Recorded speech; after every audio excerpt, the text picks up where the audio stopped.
Olá pessoal, bom dia, eu sou o professor Zeca e hoje a gente vai ter uma aula sobre rotações. Bom, até agora a gente estava trabalhando com o movimento de translação de ponto material. E ponto material, lembra, ó, ele não pode girar ao redor dele mesmo, porque ele não tem dimensão.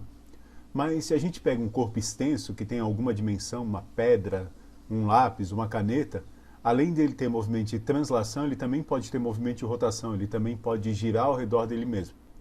Nas próximas aulas a gente vai estar estudando as grandezas físicas associadas ao movimento de rotação. E o bacana é que cada grandeza associada ao movimento de rotação tem um análogo que a gente já estudou no movimento de translação. Por exemplo, lá na translação a gente determinou a posição de um corpo através de um vetor. Se fosse um movimento unidimensional, lembra? A gente poderia determinar a posição dela em função apenas de uma coordenada x, certo? Para um corpo que está girando, por exemplo, vamos pegar o caso mais simples aqui, uma pedrinha em movimento circular. Se o movimento é circular, a distância dela até o centro é sempre a mesma. E se a gente definir esse ponto aqui como sendo zero, beleza? A gente sempre vai ter o mesmo módulo do vetor posição, mas ele vai mudando com o tempo o seu ângulo. O seu ângulo aqui vai variando. Lembra, né? O vetor posição é um vetorzinho aqui que tem módulo, direção e sentido, e com o passar do tempo, ó, a direção desse vetor vai mudando. Então a gente pode definir para um movimento de rotação uma posição angular, representado por θ. Galera, por enquanto a gente vai deixar todas as grandezas associadas à rotação em módulo, e mais tarde a gente discute como é que é o caráter vetorial delas, tudo bem? Para o movimento de translação a gente viu uma grandeza que a gente chamou de velocidade, que determinava a rapidez, né, ou a taxa de variação da posição em função do tempo. O quanto rápido o corpo mudava sua posição de um certo valor x1 para um certo valor x2. Bom, na rotação a gente também vai ter uma velocidade chamada de velocidade angular, que só pelo nome já dá de entender, né? Ela mede a rapidez com que varia o ângulo. Porque à medida que o corpo vai girando, ó, o ângulo que ele descreve vai aumentando. Sei lá, vamos supor que aqui é 45 graus, aqui é 90, 180, 270, 360, e à medida que vai passando o tempo, o ângulo vai aumentando. Então, essa grandeza, a velocidade angular, vai medir a taxa de variação do ângulo em função do tempo, né? De vez em quando aparece assim, ó, velocidade angular de um corpo, 2π radianos, radiano lembra a unidade de ângulo, por segundo. Isso quer dizer o quê? Que o corpo dá uma volta, o ângulo varia 2π a cada segundo. Beleza? Para o movimento de translação, a gente tinha uma grandeza chamada de aceleração, que media a taxa de variação da velocidade em função do tempo. Bom, para o movimento de rotação, também a gente vai ter uma aceleração, que seria uma aceleração angular, que mediria a taxa de variação de velocidade angular em função do tempo. Ah, Zeca, mas quando o corpo gira, ele também não vai ter uma velocidade de translação? Sim, quando o corpo gira, a gente já viu lá, quando a gente estudou MCU, ou movimento circular, que o corpo tem uma velocidade aqui, ó, tangente à trajetória. Aliás, vai ter uma relação entre essas duas velocidades, né? A velocidade que faz o corpo se deslocar, e a velocidade que faz o corpo variar o ângulo ou a inclinação do vetor posição. Ou seja, vai ter uma relação entre essa velocidade de translação, vamos chamar de velocidade linear, e a velocidade angular. Dá uma olhada aqui, ó. A gente pode determinar a distância que o corpo percorre ao sair de um ponto 1 para um ponto 2 em função do ângulo que ele descreve, concorda? Ó, essa distância aqui, essa distância vai ser simplesmente o ângulo, θ, vezes o raio da trajetória. Tipo lá, quando a gente calcula o comprimento de uma circunferência, o comprimento de uma circunferência é 2πr. Percebe? 2π nada mais é do que o ângulo para dar uma volta completa. Se fosse meia volta, seria π vezes r. Se fosse um quarto de volta, seria π sobre 2 vezes r. Então, um arco de circunferência, esse comprimento azul aqui, ó, ele vai ser o ângulo entre os dois pontos 1 e 2, vezes o raio da circunferência. Tudo bem? Quer dizer o seguinte, ó, para que o corpo percorra uma distância maior, ele também tem que percorrer um ângulo maior. Então vai existir uma relação de proporcionalidade entre a velocidade angular e essa velocidade aqui, que é a linear. Concorda? Se uma aumenta, a outra obviamente também aumenta, né? A gente pode descobrir matematicamente a relação entre as duas. Dá uma olhada aqui, ó. Essa curva azul aqui é a distância percorrida e esse vetor rosa aqui é exatamente o deslocamento do corpo, certo? Que é a posição final, R2, menos a posição inicial. É claro que a distância percorrida pelo corpo é maior do que o deslocamento. Mas se a gente for diminuindo esse ângulo entre a posição inicial e a posição final, a gente pode perceber o seguinte, ó, que a distância percorrida e o deslocamento vão ficando cada vez mais parecidos. E à medida que a gente vai diminuindo esse ângulo, eles vão se tornando quase iguais. Então, se a gente pegar um ângulo muito pequeno, um ângulo d θ, a gente pode afirmar que o deslocamento ele vai ter praticamente o mesmo valor da distância percorrida. Então a gente pode calcular o deslocamento aqui só em módulo como sendo o ângulo vezes o raio da trajetória. Isso para um ângulo muito pequeno, ok? Se a gente dividir os dois lados por dt, a gente chega à relação que a gente quer, né? Que a velocidade linear de um corpo ela é diretamente proporcional à velocidade angular e isso vai depender exatamente do raio, tudo bem? Quanto maior for a velocidade angular, maior também a velocidade linear. Essa relação entre velocidade linear e velocidade angular vai ser uma relação importante para a gente. Aliás, já cabe aqui acrescentar um ponto, né? Se eu tiver dois corpos presos, por exemplo, a uma mesma barrinha, e os dois corpos estiverem girando junto com a barra, percebe que os dois vão ter a mesma velocidade angular. Sei lá, vamos chamar aqui de corpo A e corpo B. Eles vão ter a mesma velocidade angular. Tudo bem? Porque os dois vão dar uma volta ao mesmo tempo. Os dois percorrem 360 graus ou 2π no mesmo intervalo de tempo. Mas eles vão ter velocidades lineares diferentes. Como o B percorre um trajeto maior do que o A percorre essa curvinha aqui, né? Beleza?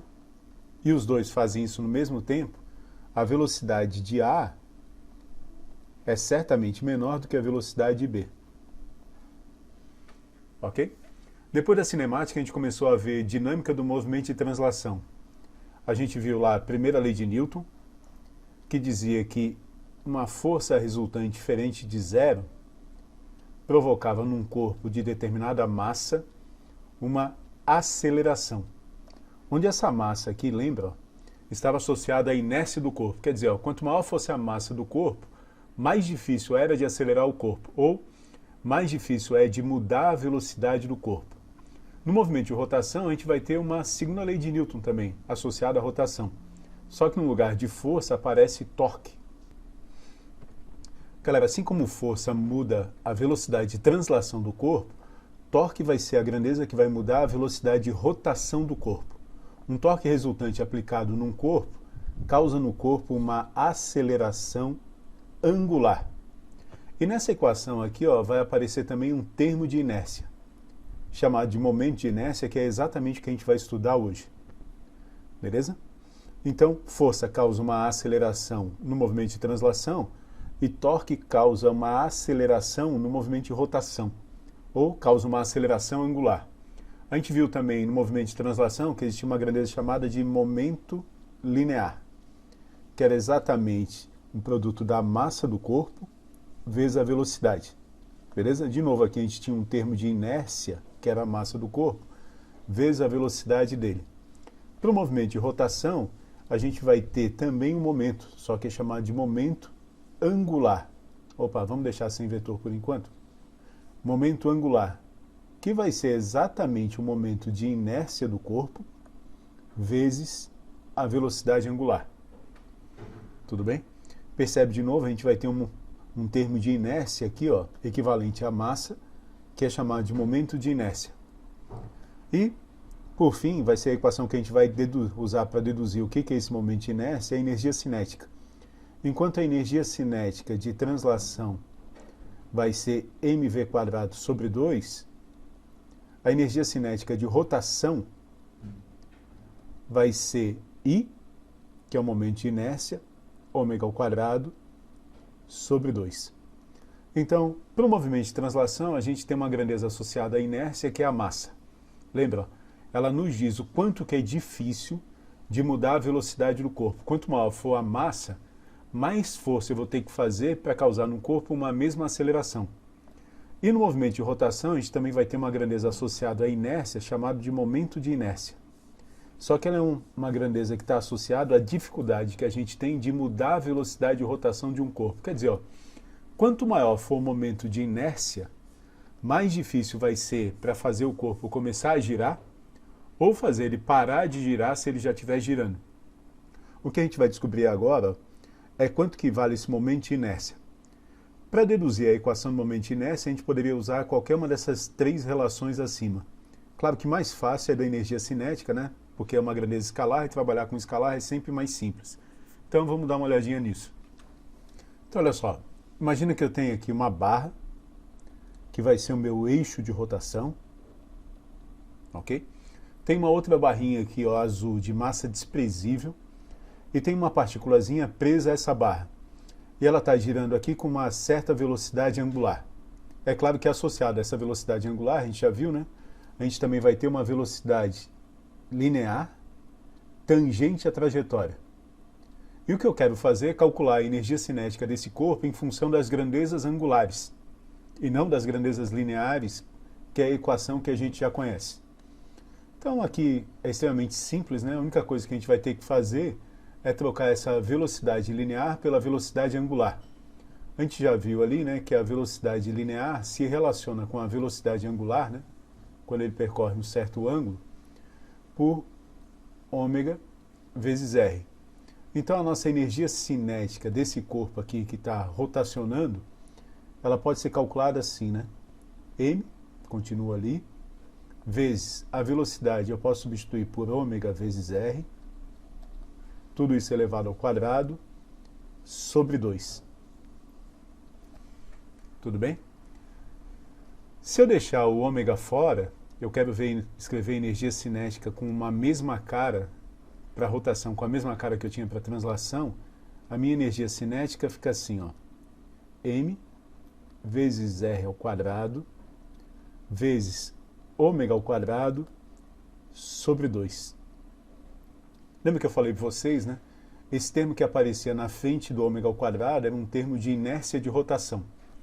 Então, o I que a gente está procurando, nesse caso aqui de uma partícula girando ao redor de um eixo fixo, vai ser simplesmente M vezes R ao quadrado, onde R vai ser exatamente o raio da trajetória da partícula em relação ao eixo de rotação.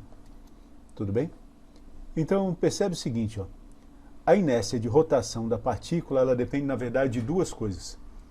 Ela depende da massa do corpo, que faz todo sentido, né? Quanto maior for a massa do corpo, muito provavelmente é mais difícil fazer ele começar a girar ou fazer ele parar de girar.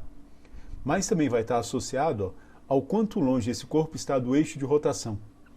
Quanto mais espalhada tiver a massa, quanto mais longe ela estiver do eixo de rotação, mais difícil vai ser de mudar a velocidade angular desse corpo.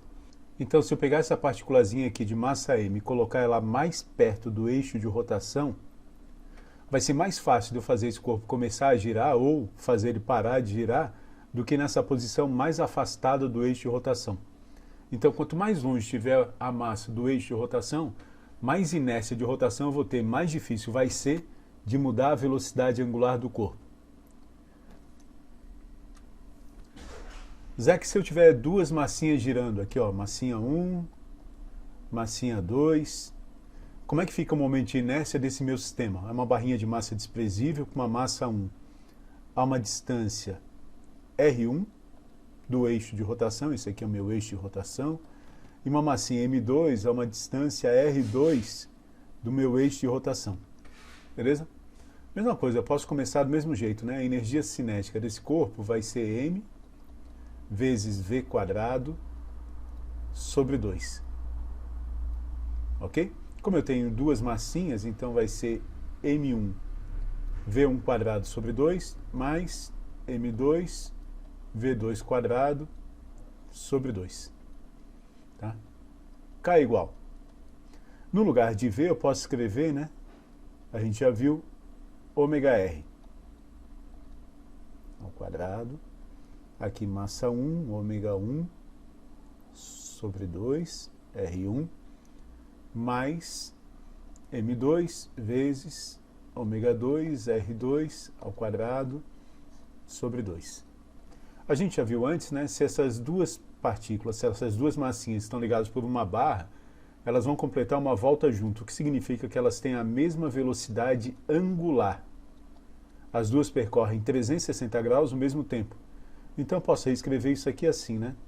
A minha energia cinética de rotação vai ser, como ômega é igual, eu posso botar em evidência, então vai ser M1 vezes R1 quadrado, mais M2 vezes R2 quadrado, vezes a velocidade angular ao quadrado, sobre 2. Beleza? Para escrever a equação do jeito que eu queria, né, eu queria que a minha equação fosse assim: energia cinética de rotação é um termo de inércia, vezes ômega ao quadrado sobre 2. Isso significa que o momento de inércia desse corpo aqui, ó, ele vai ser M1 vezes R1 ao quadrado, mais M2 vezes R2 ao quadrado. Percebe o seguinte, né? M1R1 ao quadrado é o momento de inércia da partícula 1. M2R2 quadrado é o momento de inércia da partícula 2. Como o momento de inércia é uma grandeza escalar, não tem nada de vetorial aqui, juntar as duas é simplesmente somar o momento de inércia de cada uma.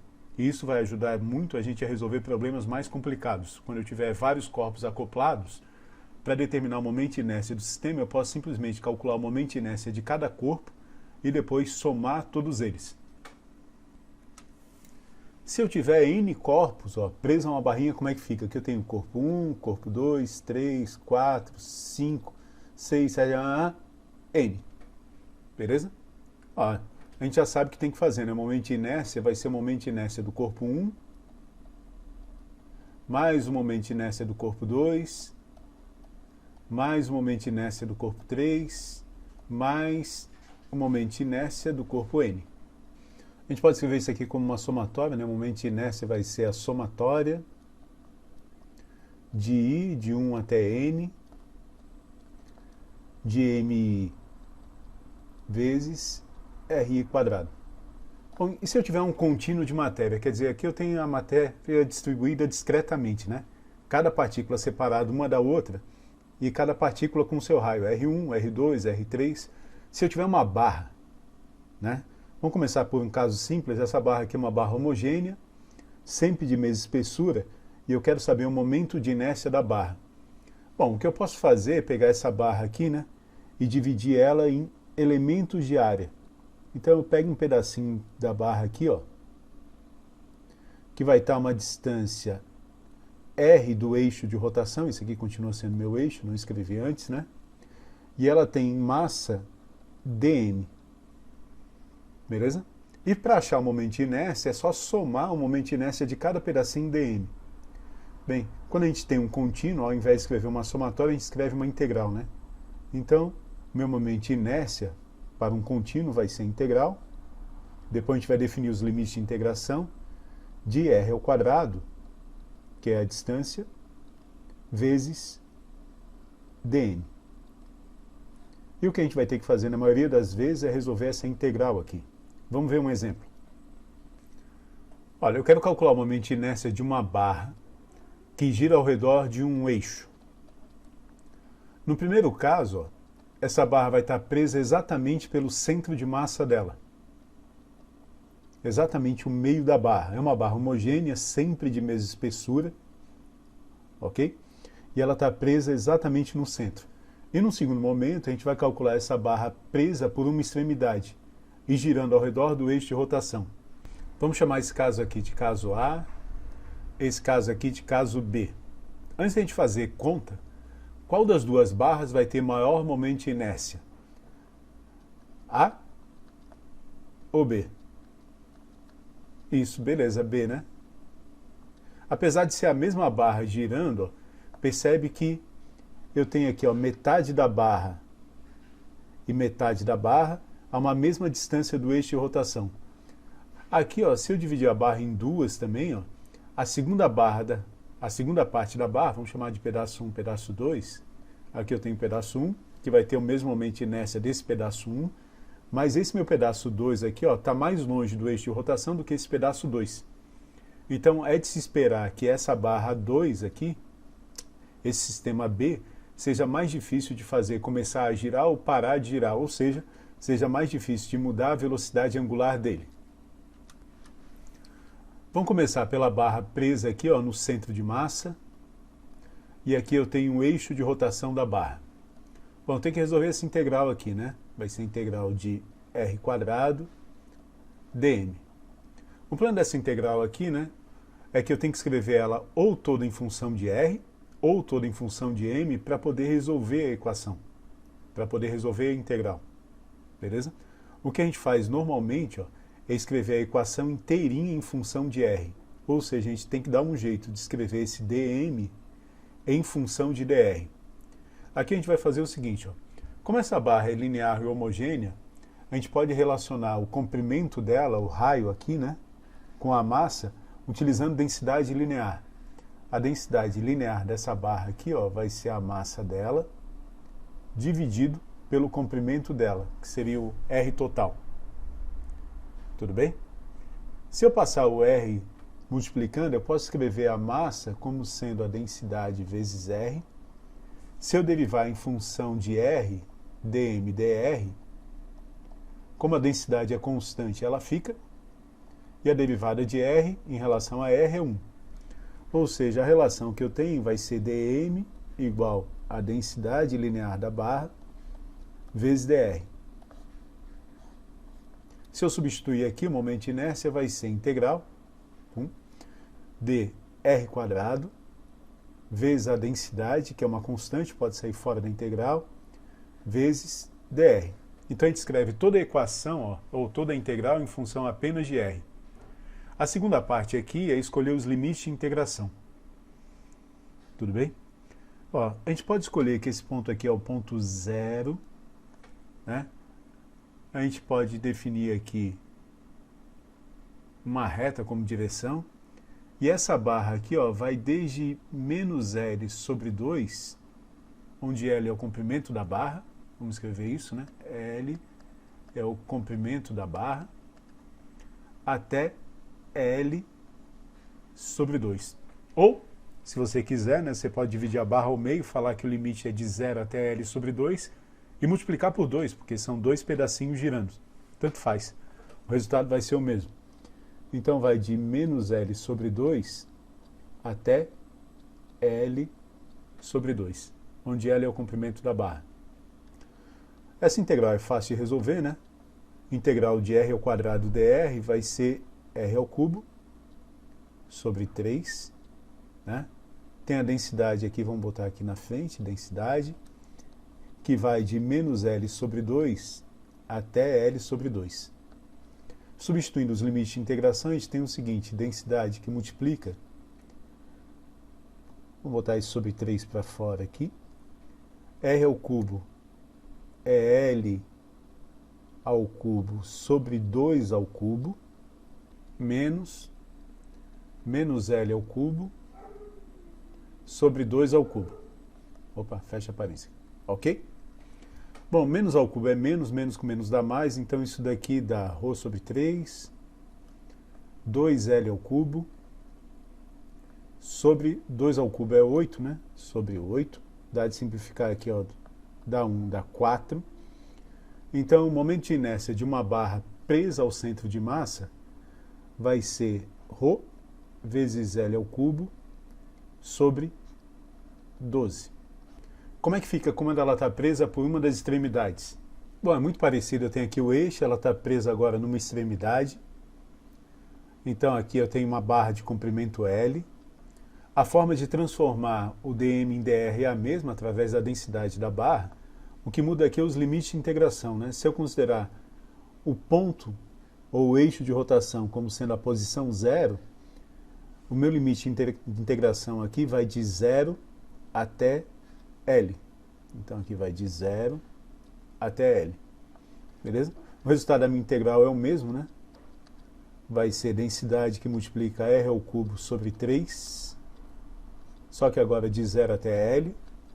Então, o momento de inércia da barra, nesse caso, vai ser ρ vezes L ao cubo sobre 3. Percebe como a gente esperava o momento de inércia de uma barra presa pela ponta é maior do que o momento de inércia de uma barra presa não, né, com um eixo de rotação em cima do centro de massa. Aqui o eixo de rotação é numa ponta da barra e aqui é exatamente no meio da barra. O momento de inércia dessa segunda aqui, ó, é 4 vezes maior do que da primeira. Bom, uma coisa que a gente vai aprender na próxima aula é um negócio chamado de teorema dos eixos paralelos. Ele fala o seguinte, ó, se eu sei qual é o momento de inércia em relação ao centro de massa de um corpo, ou seja, quando o centro de massa está preso no eixo de rotação, eu posso determinar o momento de inércia de uma forma bem fácil para qualquer outro ponto em que o corpo esteja ligado ao eixo de rotação. O teorema dos eixos paralelos fala o seguinte, ó, o novo momento de inércia vai ser o momento de inércia do centro de massa mais a massa do corpo vezes h ao quadrado, onde h é exatamente a distância entre o centro de massa e o eixo de rotação, que nesse caso aqui, ó, seria L sobre 2. Isso seria o meu h. Ok? Na próxima aula eu vou mostrar como é que a gente chega nessa equação, mas fica de exercício o seguinte, ó, vocês mostrarem que eu posso determinar o momento de inércia de uma barra presa pela ponta, conhecendo o momento de inércia do centro de massa e usando o teorema dos eixos paralelos. Qual é a vantagem? A vantagem, ó, é que vocês vão ver que a gente sempre vai tentar arrumar uma simetria para transformar aquele dm em dr. Em alguns casos isso vai ser bem complicado, tipo, ó, imagina que eu tenho aqui um eixo de rotação e eu tenho um disco girando preso ao seu centro de massa. Bom, arrumar uma simetria aqui é fácil, a gente vai resolver esse problema, né? É só pensar em um monte de anéis concêntricos ao redor do eixo de rotação. Agora, se o meu disco estiver preso pela borda dele, a coisa não fica tão simples. Então, a gente vai ver que usar esse teorema facilita em muitos casos. Tá bom? Até a próxima então, pessoal. Um grande abraço.